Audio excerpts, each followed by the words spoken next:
Dennoch, hinter dieser Tür, dem mehrfach gesicherten Eingang zur militärischen Organisationszentrale, liefen die Vorbereitungen für den Angriff weiter. Als dann jedoch die ersten Bomben fielen, sank in den NATO-Ländern die Unterstützung für den Krieg. Die Stimmung in der Bevölkerung drohte sogar zu kippen. Die politischen Führer spielten nun die entscheidende Rolle für die öffentliche Meinung. Sie sind die demokratisch gewählten Vertreter. Sie wussten, welche Nachricht jeweils für die öffentliche Meinung in ihrem Land wichtig war.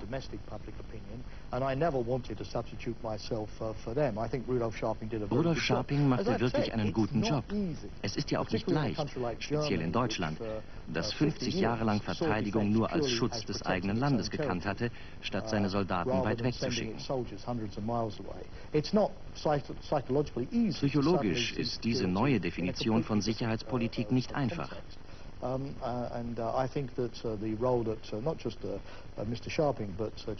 Nicht nur Minister Scharping, auch Kanzler Schröder und Minister Fischer waren ein großartiges Beispiel für politische Führer, die nicht der öffentlichen Meinung hinterherrennen, sondern diese zu formen verstehen. Es stimmt mich optimistisch, dass die Deutschen das verstanden haben und jenseits der sehr unerfreulichen Begleiterscheinungen, der Kollateralschäden, der langen Dauer der Luftangriffe, hielten sie Kurs. Wenn wir die öffentliche Meinung in Deutschland verloren hätten, dann hätten wir sie im ganzen Bündnis verloren.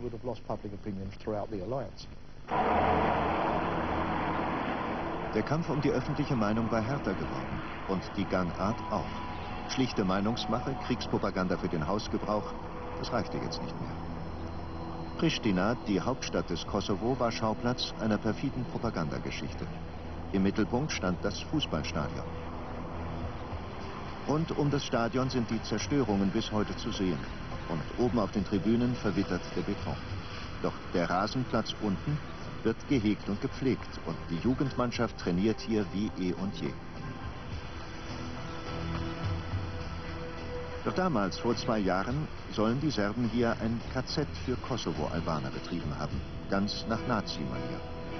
Mit dieser Behauptung ging Rudolf Scharping im April 1999 an die Öffentlichkeit. Viel wichtiger ist die Frage, was geschieht jetzt im Kosovo?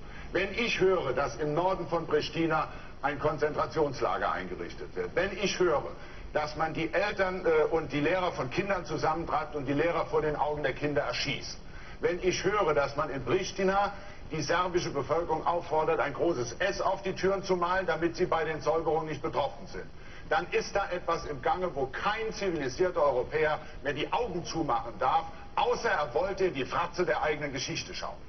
Ui.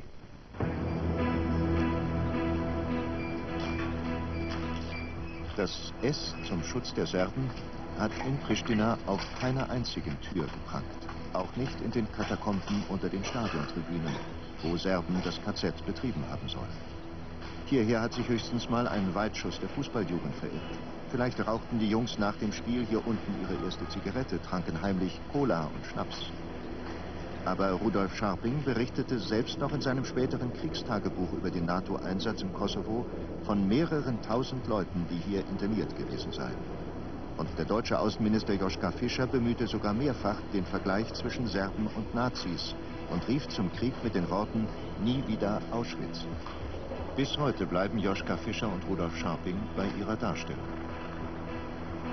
Ich habe mich so geäußert, dass der Verdacht besteht, dass im Stadion von Pristina Menschen festgehalten werden. Das beruhte auf Zeugenaussagen, die sich bezogen auf entsprechende Internierung in den Gängen des Stadions, in den Geschäften, die unterhalb der Tribünen waren und so. Wir haben versucht, das aufzuklären. Bilder dafür konnten wir nicht gewinnen, aber die Zeugenaussagen standen.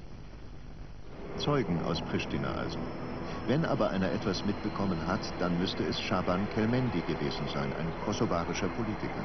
Sein Haus liegt direkt am Stadion und während des Krieges hat er Pristina keinen Tag verlassen.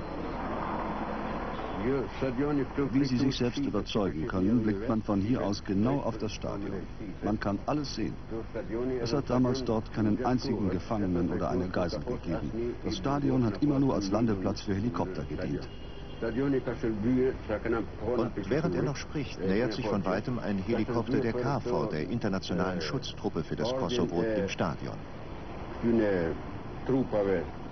Sie sehen ja, da landen immer nur Helikopter, wie damals. Das haben wir alle hier sehen können. Die Helikopter landeten dort und die Leute stiegen ein. Soldaten halt. Das Fußballstadion von Pristina ein Konzentrationslager, wie Rudolf Scharping es vollmundig verkündet hatte? Im besten Fall gutgläubig weitergetragene Propaganda. Wahrscheinlich aber schlicht eine frei erfundene Gräuelgeschichte. Hier muss ich mich wirklich beherrschen, weil der Vergleich mit Auschwitz und der Situation in Kosovo eine ungeheuerliche Behauptung ist. Man muss sich als Deutscher schämen, dass deutsche Minister so etwas getan haben, denn ein normaler Mensch, ein normaler Deutscher wird vor Gericht zitiert, wenn er in einem derartigen Ausmaße Auschwitz verharmlost. Und dass ein deutscher Minister von KZs im Kosovo sprach, ist auf der gleichen Linie, denn KZs sind Einrichtungen einer bestimmten historischen Situation, nämlich der nationalsozialistischen Zeit in Deutschland. Und ich finde es im Grunde genommen ungeheuerlich, dass gerade Deutsche diese Vergleiche gewählt haben.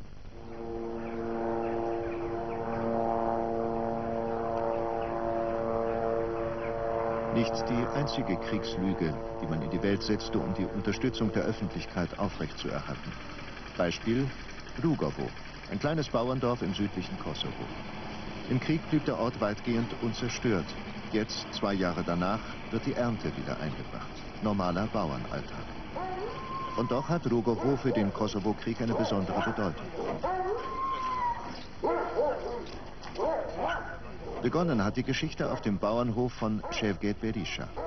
Eine Geschichte, die später im fernen Deutschland Schlagzeilen macht.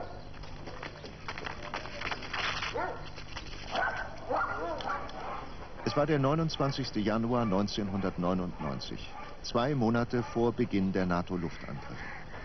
Plötzlich hörten die Nachbarn von Cevdet Berisha Schüsse. Was war passiert? Damals, am 29. Januar, ist Folgendes passiert. Es war ein Freitag. Morgens kurz nach 5 ging es drüben im Haus meines Nachbarn Cevdet Berisha los. Es waren Schüsse aus Maschinengewehren, 3 oder 4 Stunden lang. Wir waren wach geworden und hörten das alles. Ja, erst nach 3 oder 4 Stunden hörte die Schießerei auf.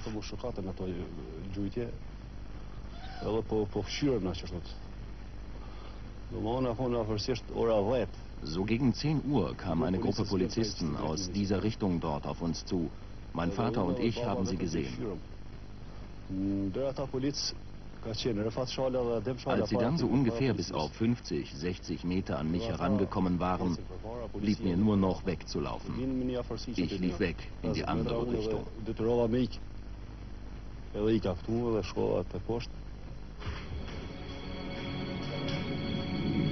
Dieser zerschossene rote Kleinbus erinnert noch heute an jenen Tag. Doch was war genau in Rugovo geschehen?